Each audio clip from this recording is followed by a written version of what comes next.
Escuela para Cristianos. Este curso tiene el objetivo de entregar una ayuda a todas esas preguntas que nacen durante el estudio de la palabra de Dios. Como cristianos, y cuando empezamos a estudiar lo que Dios nos ha enseñado a través de la Biblia, nacen muchas interrogantes, muchas preguntas, muchas dudas que esperamos poder resolver y ayudar a entrar en lo que es el conocimiento de las enseñanzas y las palabras de Dios. Es por ello que hemos diseñado este curso en el formato de preguntas y respuestas, en las cuales en cada imagen ustedes podrán ver la pregunta y luego la respuesta basada en la palabra de Dios. Les invitamos a escuchar y seguirlo de tal manera que nos permita a todos poder llegar de mejor manera al conocimiento de Dios. ¿Cuántos libros posee la Biblia? ¿Y quiénes los escribieron? La Biblia posee 66 libros, los que están divididos en 2 testamentos. Uno es llamado el Antiguo Testamento y el otro es llamado el Nuevo Testamento. En el Antiguo Testamento hay 39 libros y en el Nuevo Testamento hay 27 libros. Todos estos libros fueron escritos por hombres que fueron inspirados por Dios. Esto lo podemos ver en 2 de Timoteo, capítulo número 3, versículos 16 y 17, que dice así: Toda la Escritura es inspirada por Dios y útil para enseñar, para redarguir, para corregir, para instruir en justicia, a fin de que el hombre de Dios sea perfecto, enteramente preparado para toda buena obra. ¿En qué idioma fue escrito el Antiguo Testamento y a quién le fue dado? El Antiguo Testamento fue dado a los judíos, que es la nación de Israel, y fue escrito en la lengua hebrea. El Antiguo Testamento contiene la historia del mundo desde su creación hasta aproximadamente 400 años antes de la llegada de Cristo a la tierra. El Antiguo Testamento contiene libros de poesía y de profecía, los que ayudaban a la gente y la preparaban para recibir a Cristo el Salvador. ¿En qué idioma fue escrito el Nuevo Testamento y qué es lo que relata? El Nuevo Testamento fue escrito en griego y nos relata la historia de la vida de Cristo y de la iglesia que Cristo fundó acá en la tierra. El Nuevo Testamento contiene las instrucciones para su iglesia y están escritas en forma de cartas y ensayos. ¿Dónde comienzan y terminan los periodos de la Biblia? Los periodos de la Biblia son 3: la era patriarcal, la era mosaica y la era cristiana. La era patriarcal comienza desde Génesis 1:1 hasta el libro de Éxodo, capítulo número 20. La era mosaica comienza en Éxodo, capítulo número 20, y dura hasta el libro de Hechos, en el capítulo número 2. Luego, la era cristiana comienza en el libro de Hechos, capítulo número 2, y termina en el último libro de la Biblia, que es Apocalipsis. En esta imagen podemos ver claramente los 3 periodos históricos de la Biblia. Primero, la era patriarcal. Segundo, la era mosaica. Tercero, la era cristiana. La edad patriarcal comienza con Adán. Luego ocurrió la maldad en la tierra y vino el diluvio, en donde Noé y su familia se salvaron. Posteriormente al diluvio, encontramos las historias de Abraham, de Isaac, Jacob y José. Y posteriormente termina esta etapa en Israel estando cautivo en la tierra de Egipto. Abarca los periodos encontrados en la Biblia desde Génesis capítulo número 1 hasta el libro de Éxodo capítulo número 20. La característica principal de la era patriarcal es que la religión era familiar, Dios hablaba directamente a los padres de familia. Una vez recibidos los 10 mandamientos por parte de Moisés, comienza la edad llamada mosaica, en donde en la edad mosaica vamos a tener todo el periodo de Israel en el desierto, luego la designación, cuando hayan llegado a la tierra prometida, de los jueces que iban a gobernar a Israel. Luego vendrá la etapa de los reyes, en donde el reino va a estar unido, hasta que el reino se dividirá, en donde el reino del norte será llamado el reino de Israel, y el reino del sur será llamado el reino de Judá. Posterior a esta etapa del reino dividido, va a estar la cautividad, tanto de los sirios como por parte de los babilónicos, hasta llegar a la edad en donde Jesús nació. La fecha que nace Jesús corresponde a la era mosaica, su vida, su ministerio y los 4 evangelios que encontramos en la Biblia, tanto como Mateo, Marcos, Lucas y Juan, corresponden a la era mosaica. Jesús nació y murió en esta era, la era mosaica. En esta era también, la religión era de carácter nacional. La ley vino por Moisés y fue dada al pueblo judío, en donde ahora ellos tenían un templo en donde adoraban a Dios. La tercera era es la era cristiana, que comienza con el establecimiento de la Iglesia de Dios en el día de Pentecostés, que lo encontramos en el libro de Hechos, capítulo número 2. En el libro de Hechos, y desde ahí en adelante hasta el libro de Apocalipsis, vamos a encontrar la historia de los apóstoles, vamos a ver los milagros que ellos realizaron y toda la revelación que ellos tuvieron de parte del Espíritu Santo para traer lo que era la doctrina de Dios al pueblo judío, que ahora es traspasado a todos los pueblos, a judíos y a griegos. En esta era, la religión es del tipo universal. Ya no es familiar, ya no es nacional, sino que ahora Cristo ha traído su mensaje y su iglesia para todo el mundo. La gracia y la verdad llegaron por medio de Cristo, en donde hoy todos podemos ser cristianos y todos participamos de la cena del Señor y del día del Señor, que es cada día domingo. ¿Hasta cuándo estuvo vigente la ley, los salmos y los profetas? En el libro de Lucas, capítulo número 16, versículo 16, Cristo nos dijo: la ley y los profetas eran hasta Juan. Desde entonces el reino de Dios es anunciado y todos se esfuerzan por entrar en él. También en el mismo libro de Lucas, capítulo número 24, versículo 44, nos dice: y les dijo: estas son las palabras que os hablé estando aún con vosotros, que era necesario que se cumpliese todo lo que está escrito de mí en la ley de Moisés, en los profetas y en los salmos. ¿Para qué nos sirve hoy el Antiguo Testamento?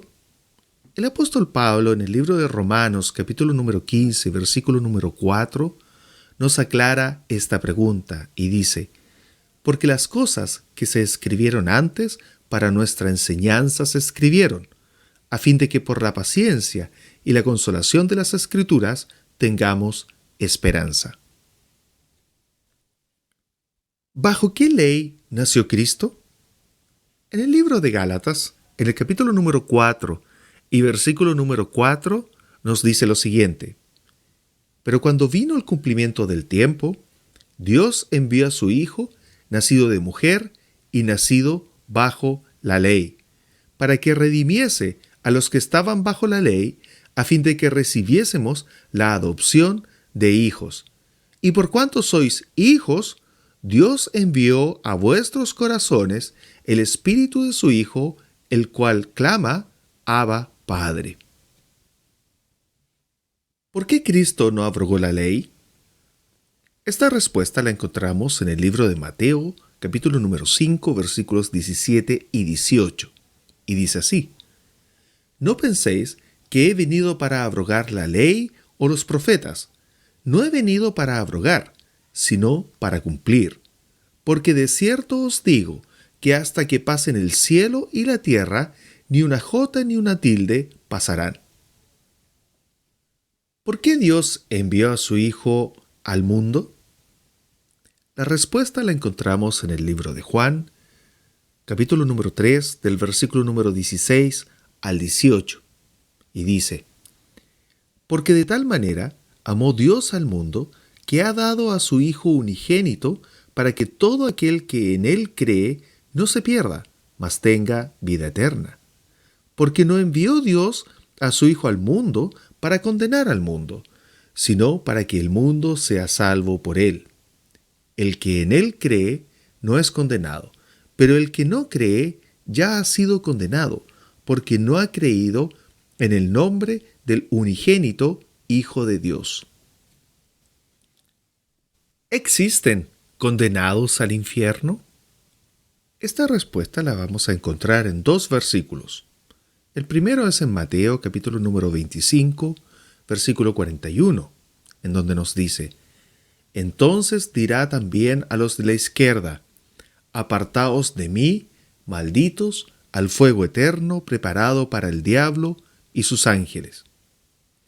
Y en el libro de Daniel, en el capítulo número 12 y versículo número 2, nos dice: Y muchos de los que duermen en el polvo de la tierra serán despertados, unos para vida eterna y otros para vergüenza y confusión perpetua.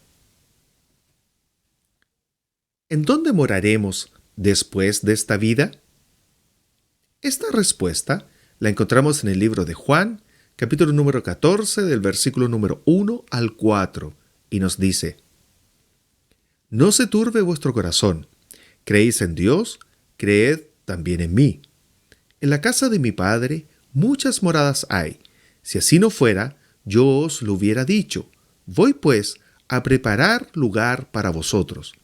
Y si me fuere y os preparare lugar, vendré otra vez y os tomaré a mí mismo, para que donde yo estoy, vosotros también estéis. Y sabéis a dónde voy, y sabéis el camino. ¿Por qué debo creer en Cristo? En el libro de Juan, capítulo número 14, versículo número 6 al 7, nos dice así: Jesús le dijo: Yo soy el camino y la verdad y la vida. Nadie viene al Padre sino por mí. Si me conocieseis, también a mi Padre conoceríais, y desde ahora le conocéis y le habéis visto. ¿Por qué el ladrón de la cruz fue salvo? Esto lo encontramos en el libro de Lucas, capítulo número 23 y 43, que nos relata ese acontecimiento, y dice: Entonces Jesús le dijo: De cierto te digo que hoy estarás conmigo en el paraíso. Por lo tanto, la pregunta es válida: ¿por qué este ladrón no tuvo que bautizarse para estar en el paraíso y ser salvo? La respuesta es muy simple. Este ladrón vivió y murió bajo la ley del Antiguo Testamento, y por lo tanto estaba exento del bautismo por inmersión. Para él no era un mandamiento, pues vivía bajo la ley de Moisés. El bautismo, como tal, como mandamiento para los cristianos, comenzó a los 50 días después de que Cristo resucitó de los muertos. Esto lo podemos leer en el libro de Hechos, capítulo número 2, versículos 1 al 5. ¿Cuál es la misión del cristiano en relación al plan de salvación? La respuesta la encontramos en el libro de Mateo, capítulo número 28, del versículo número 18 al 20, que nos dice: Y Jesús se acercó y les habló diciendo: Toda potestad me es dada en el cielo y en la tierra. Por tanto, id y haced discípulos a todas las naciones, bautizándolos en el nombre del Padre, y del Hijo, y del Espíritu Santo, enseñándoles que guarden todas las cosas que os he mandado. Y he aquí, yo estoy con vosotros todos los días hasta el fin del mundo. Amén. ¿Cuál es la confesión de fe para hacerse un cristiano? La respuesta la encontramos en el libro de Romanos, capítulo número 10, del versículo número 9 al 13, y que nos dice que si confesares con tu boca que Jesús es el Señor y creyeres en tu corazón que Dios le levantó de los muertos, serás salvo. Porque con el corazón se cree para justicia, pero con la boca se confiesa para salvación. Pues la Escritura dice, todo aquel que en él creyere no será avergonzado, porque no hay diferencia entre judío y griego, pues el mismo que es Señor de todos, es rico para con todos los que le invocan. Porque todo aquel que invocare el nombre del Señor será salvo. ¿Qué elementos son necesarios para nacer a Cristo? Jesús estaba hablando con Nicodemo, y en el libro de Juan, capítulo número 3, del versículo número 5 al 7, encontramos la respuesta. Respondió Jesús, de cierto te digo, que el que no naciere de agua y del Espíritu no puede entrar en el reino de Dios. Lo que es nacido de la carne, carne es, y lo que es nacido del Espíritu, Espíritu es. No te maravilles de lo que te dije, os es necesario nacer de nuevo. ¿Por qué somos sepultados en agua? Romanos capítulo número 6, del versículo número 3 al 5 nos dice, ¿o no sabéis que todos los que hemos sido bautizados en Cristo Jesús hemos sido bautizados en su muerte?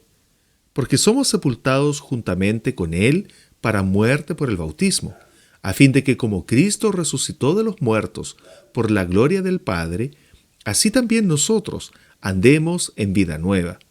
Porque si fuimos plantados juntamente con Él en la semejanza de su muerte, así también lo seremos en la de su resurrección. ¿Quién es el que vence al mundo? En primera de Juan, capítulo número 5, del versículo número 4 al 5, encontramos la respuesta. Y dice, porque todo lo que es nacido de Dios vence al mundo, y esta es la victoria que ha vencido al mundo, nuestra fe. ¿Quién es el que vence al mundo, sino el que cree que Jesús es el Hijo de Dios? ¿Cuál es la misión del cristiano en el mundo? Marcos, capítulo número 16, versículo 15 al 16 nos dice, y les dijo, id por todo el mundo y predicad el evangelio a toda criatura. El que creyere y fuere bautizado será salvo, mas el que no creyere será condenado. ¿Podemos vencer las tentaciones? Primera de Corintios, capítulo número 10 y versículo número 13 nos dice, no os ha sobrevenido ninguna tentación que no sea humana, pero fiel es Dios, que no os dejará ser tentados más de lo que podéis resistir, sino que dará también juntamente con la tentación la salida para que podáis soportar. ¿Qué debemos hacer frente a las tentaciones de Satanás? Primera Tesalonicenses, capítulo número 5 y versículo número 17 nos dice, orad sin cesar. Al orar a Dios, estamos hablando con Él.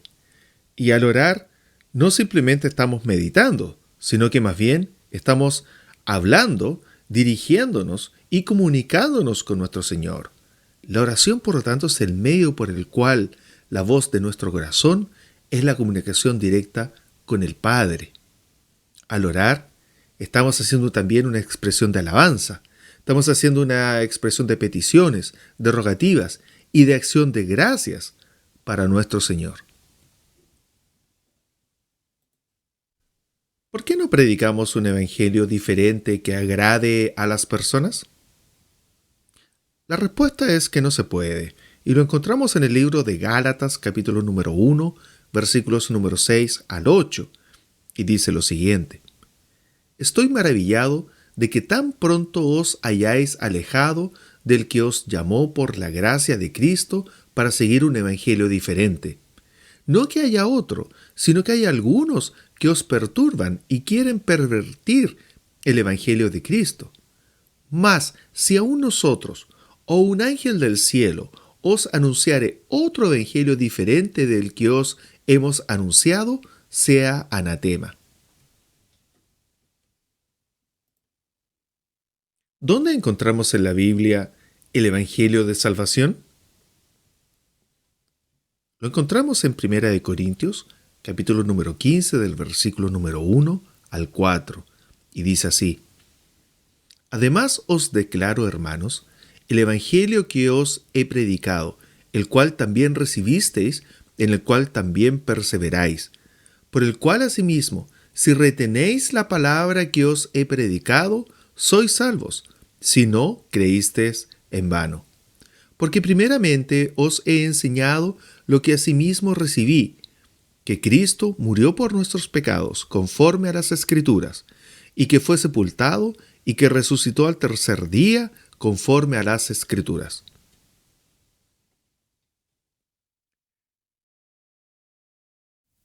¿Cuál es el gran mandamiento en la ley de Moisés? Cristo mismo nos responde esta pregunta en el libro de Mateo, capítulo número 22, versículo número 36 al 39, y dice así: Maestro, ¿cuál es el gran mandamiento en la ley? Jesús le dijo: Amarás al Señor tu Dios con todo tu corazón y con toda tu alma y con toda tu mente. Este es el primero y grande mandamiento, y el segundo es semejante: amarás a tu prójimo como a ti mismo. ¿Cuántos mediadores existen entre Dios y nosotros? Primera de Timoteo, capítulo número 2, versículos 5 al 6 nos dice: Porque hay un solo Dios y un solo mediador entre Dios y los hombres, Jesucristo hombre, el cual se dio a sí mismo en rescate por todos, de lo cual se dio testimonio a su debido tiempo. ¿En nombre de quién debemos dar gracias a Dios? Esta respuesta se encuentra en dos versículos que vamos a leer. El primero, Efesios capítulo número 5 y versículo número 20 nos dice: dando siempre gracias por todo al Dios y Padre en el nombre de nuestro Señor Jesucristo. Y Colosenses capítulo número 3, versículo número 17 nos dice: y todo lo que hacéis, sea de palabra o de hecho, hacedlo todo en el nombre del Señor Jesús, dando gracias a Dios Padre por medio de Él. ¿Por qué fueron dados dones espirituales a los primeros cristianos? La respuesta es porque la Biblia aún no estaba revelada y por esa razón existieron 9 dones con poder para confirmar la doctrina del Nuevo Testamento.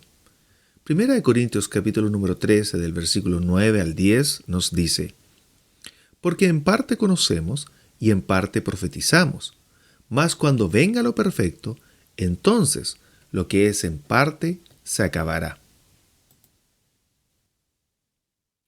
¿Cuántos fueron los dones dados a la iglesia de Corinto? Los que salen reflejados en Primera de Corintios capítulo número 12, versículo número 4 al 10. Fueron 9, y estos son: palabra de ciencia, fe, dones de sanidad, palabra de sabiduría, el hacer milagros, profecía, discernimiento de espíritus, diversos géneros de lenguas, interpretación de lenguas. ¿Cuáles son los dones que nos rigen hoy en día? Son 3, y estos son la fe, la esperanza y el amor. De estos 3 dones, ¿cuál es el mayor de ellos? es el amor. Primera de Corintios, capítulo número 13 y versículo número 13 nos dice: y ahora permanecen la fe, la esperanza y el amor. Estos tres, pero el mayor de ellos es el amor. ¿Qué pasa hoy con los dones en el cristiano?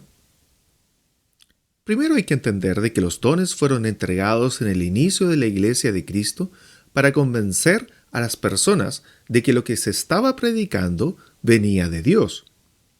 Hoy en día, todos los miembros tenemos nuestras capacidades o nuestros dones al servicio de la Iglesia.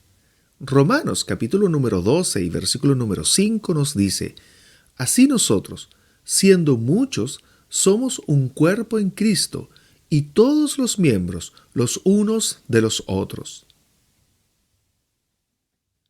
¿Cuántos días se presentó Cristo en la tierra después de haber resucitado, y qué fue lo que enseñó? El libro de Hechos, en el capítulo número 1 y versículo número 3, nos dice: a quienes también, después de haber padecido, se presentó vivo con muchas pruebas indubitables, apareciéndoseles durante 40 días y hablándoles acerca del reino de Dios, es decir, su iglesia. ¿Quién reemplazó a Judas?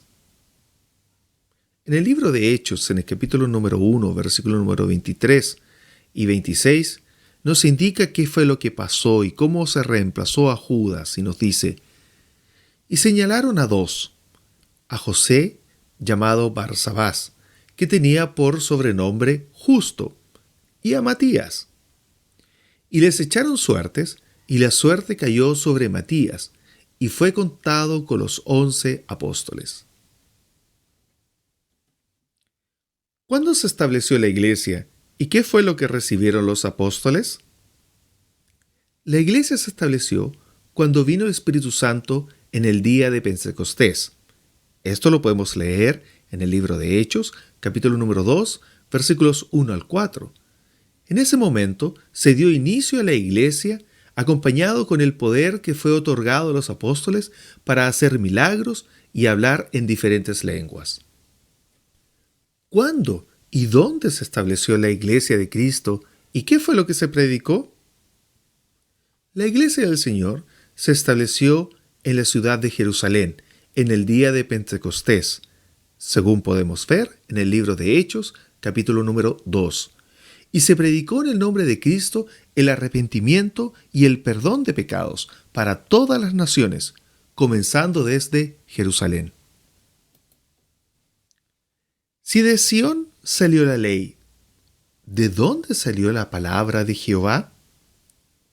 Isaías, capítulo número 2, versículos 2 y 3 nos dice: acontecerá en lo postrero de los tiempos, que será confirmado el monte de la casa de Jehová como cabeza de los montes, y será exaltado sobre los collados, y correrán a él todas las naciones. Y vendrán muchos pueblos, y dirán: venid, y subamos al monte de Jehová, a la casa del Dios de Jacob, y nos enseñará sus caminos, y caminaremos por sus sendas. Porque de Sión saldrá la ley, y de Jerusalén la palabra de Jehová. ¿Cuándo comenzaron los postreros días, y por quién nos ha hablado Dios? Hebreos capítulo número 1, versículos 1 y 2 nos dice: Dios, habiendo hablado muchas veces y de muchas maneras en otro tiempo a los padres por los profetas, en estos postreros días nos ha hablado por el Hijo, a quien constituyó heredero de todo, y por quien asimismo hizo el universo. ¿Cuál es la autoridad espiritual que debemos obedecer hoy en día y por qué? La respuesta a esta pregunta la encontramos cuando fue la transfiguración de Cristo, que está relatado en el libro de Mateo, capítulo número 17, del versículo número 1 al 5, y nos dice: 6 días después, Jesús tomó a Pedro, a Jacobo y a Juan su hermano, y los llevó aparte a un monte alto. Y se transfiguró delante de ellos, y resplandeció su rostro como del sol, y sus vestidos se hicieron blancos como la luz. Y he aquí, le aparecieron Moisés y Elías hablando con él. Entonces Pedro dijo a Jesús: Señor, bueno es para nosotros que estemos aquí. Si quieres, hagamos aquí 3 enramadas, una para ti, otra para Moisés y otra para Elías. Mientras él aún hablaba, una nube de luz los cubrió, y he aquí una voz desde la nube que decía: Este es mi Hijo amado, en quien tengo complacencia. A él oíd. ¿Qué recibimos al ser bautizados? Hechos, en el capítulo número 2 y versículo número 38 nos dice: Pedro les dijo: Arrepentíos y bautícese cada uno de vosotros en el nombre de Jesucristo para perdón de los pecados, y recibiréis el don del Espíritu Santo. Es en ese momento cuando pasamos a integrar el reino de Cristo. ¿Dónde señala la Biblia que debemos reunirnos cada primer día de la semana? En el libro de Hechos, en el capítulo número 20 y versículo número 7, encontramos lo siguiente: El primer día de la semana, reunidos los discípulos para partir el pan, Pablo les enseñaba, habiendo de salir al día siguiente, y alargó el discurso hasta la medianoche. De igual manera, en el libro de Hebreos, en el capítulo número 10 y el versículo número 25 nos dice: No dejando de congregarnos como algunos tienen por costumbre, sino exhortándonos, y tanto más cuando veis que aquel día se acerca. ¿Dónde mora el Espíritu de Dios? En el libro de 1 Corintios, capítulo número 3 y versículo 16 al 17, nos responde esta pregunta. Dice así: ¿No sabéis que sois templo de Dios y que el Espíritu de Dios mora en vosotros? Si alguno destruyere el templo de Dios, Dios le destruirá a él, porque el templo de Dios, el cual sois vosotros, santo es. ¿Cuál es el agua de beber que da Cristo? El libro de Juan, capítulo número 4 y versículo 13 en adelante nos dice: Respondió Jesús y le dijo: Cualquiera que bebiere de esta agua volverá a tener sed. Mas el que bebiere del agua que yo le daré no tendrá sed jamás, sino que el agua que yo le daré será en él una fuente de agua que salte para vida eterna. ¿Dónde está nuestra ciudadanía? Filipenses, capítulo número 3, del versículo número 20 al 21 nos dice: Mas nuestra ciudadanía está en los cielos, de donde también esperamos al Salvador, al Señor Jesucristo, el cual transformará el cuerpo de la humillación nuestra para que sea semejante al cuerpo de la gloria suya, por el poder con el cual puede también sujetar a sí mismo todas las cosas. ¿Quién es la sal del mundo?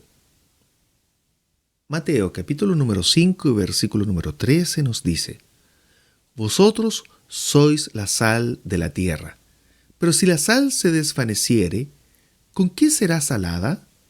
No sirve más para nada, sino que para ser echada fuera y hollada por los hombres. ¿Quién es la luz del mundo? Mateo capítulo número 5 del versículo número 14 al 16 nos dice: Vosotros sois la luz del mundo. Una ciudad asentada sobre un monte no se puede esconder, ni se enciende una luz y se pone debajo de un almud, sino sobre el candelero, y alumbra a todos los que están en la casa. Así alumbre vuestra luz delante de los hombres, para que vean vuestras buenas obras y glorifiquen a vuestro Padre que está en los cielos.